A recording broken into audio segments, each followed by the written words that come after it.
చెప్పండి నా ఏం పేరు ఎక్కడ నుండి వచ్చిల్లు ఏం పేరు మీ పేరు నా పేరు విజేందర్, ఎక్కడ నుండి వచ్చిల్లు ఎల్లంపేట, ఏది డోర్నకలా డోర్నగల్.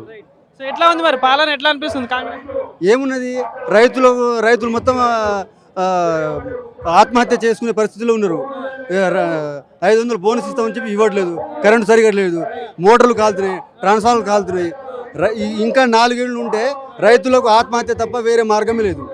రుణమాఫీ పూర్తి స్థాయిలో చేసినామని చెప్పేసి కాంగ్రెస్ ప్రభుత్వం అంతగా 18,000 కోట్లు పెట్టి రుణమాఫీ చేసిల్లట. ఎక్కడికి ఎవరు చేశారండి? ఇంకా సగం మంది అట్టే ఉన్నారు. నాకున్నది కాలే ఎందుకు కాలంటే మాకు ఎందుకు కాలేదంటే ఎందుకని చెప్తాం. ఏమన్నారు కారణం ఏంటని 2 లక్షల వరకు వస్తుందని చెప్పారు. 2 లక్షలు ఉన్నాయి, మాకు కావట్లేదు. ఎందుకంటే వస్తుందని అంటారు కానీ రాదు, పోదు, రాదు.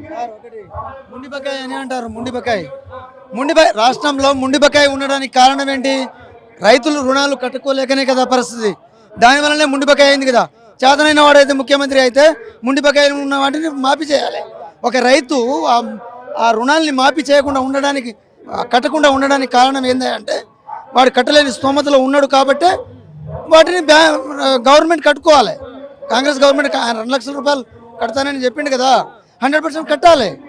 మరి కొంతవరకు మాఫీ అయినాయి, కొంతవరకు మాఫీ కాలేదంటే అదేంటి? ఇచ్చిన మాటకు నిలబడాలి కదా ఉన్న ముఖ్యమంత్రి అయితే. గతంలో బీఆర్ఎస్ గవర్నమెంట్ లో కేసీఆర్ 1 లక్షనే చేస్తే మేము 2 లక్షలు చేసినాం, పూర్తి స్థాయిలో కూడా మిగతాయి కూడా చేస్తామని చెప్పేసి అంటా ఉన్నారు. మరి నమ్ముతున్నారా? ఖచ్చితంగా ఆయన అదే కనుక కేసీఆర్ గారే ఉంటే ఖచ్చితంగా చేసేటోడే. దశాల వారిగా వీళ్ళు కూడా చేస్తా అంటున్నారు కదా, ఇప్పుడు చేస్తారనే నమ్మకం ప్రజలకు లేదు, మాలాంటి రైతులకు లేదు. ఉన్న వాస్తవం చెప్తున్నాం. మిర్చి రేట్లు లేదు, ఉన్నది చెప్పాలి కదా. ధాన్యం రేట్లు కొనుక్కునే ఐకేపీ 7 కిలోలట, మొన్న రీసెంట్గా వచ్చింది. 7 కిలోలట కింటకు 7 కిలోలు కటింగ్ అట.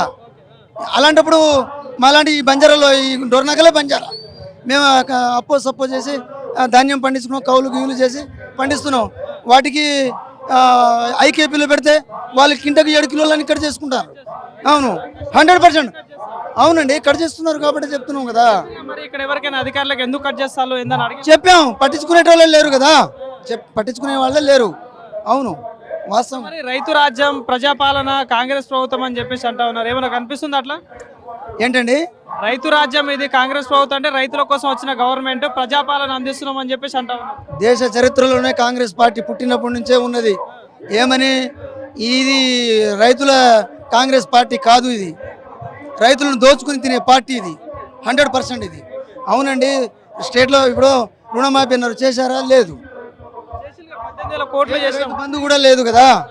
18 కోట్లు అని అన్నారు కదా. 18 కోట్లు 20 కోట్లు రాష్ట్రంలో ఉన్న ఆదాయం ఎంత? ఆయన 18 కోట్లు ఎక్కడి నుంచి తీసుకొచ్చి ఇచ్చిండు? తలసరి ఆదాయం ఎంత? 50 లక్షలే కదా. 50 లక్షలే కదా వచ్చేది. ఇంకా ఆయన చేసింది ఇక్కడ టీచర్లకు, జాబ్ హోల్డర్లకు ఎంత పోయినాయి అవన్నీ లెక్క చేసుకుంటే ఇంకా ఆయన అప్పు తీసుకోవడమే తప్ప ఇంకేమైనా ఉన్నదా? ఎట్లా అనిపిస్తుంది ఈ సంవత్సరం పాలన? ఈ సంవత్సరం పాలన ఏం లేదండి, రైతుల కష్టాలన్నీ బురదలో తొక్కినట్టే అయింది, నాశనమే తప్ప ఇంకేం లేదు. మళ్ళీ ఓట్లు వస్తాయి, ఇప్పుడు సర్పంచ్ ఎలక్షన్స్ వస్తాయి కదా, ఏంది మరి అప్పుడు ఎవరికి ఓటేద్దాం అనుకుంటారు? ఖచ్చితంగా టీఆర్ఎస్. రాష్ట్రం మొత్తం అందరూ కేసీఆర్ గారి మీద నమ్మకం, ఆ పార్టీ మీద ఖచ్చితంగా ఆయనకే ఓటేసి అత్యధిక మెజార్టీ అన్ని మండలాలలో ఖచ్చితంగా బీఆర్ఎస్ పార్టీ గ్యారెంటీగా. ఇప్పుడు అధికారంలోనూ కాంగ్రెస్ ఉంది, సర్పంచ్లను టీఆర్ఎస్ గెలిపిస్తే ఎట్లా మరి అభివృద్ధి అవుతుంది? అభివృద్ధి అని ఏముందండి, ఆయన ఇచ్చేది ఏముంది? ఇప్పుడు కాంగ్రెస్ వాడు గెలిస్తే ఆయన పెట్టేది ఏముంది? టీఆర్ఎస్ గెలిచి పెట్టేది అభిమానం అంతే. అది రైతులకు న్యాయం చేస్తాడనేదే కదా. అవును.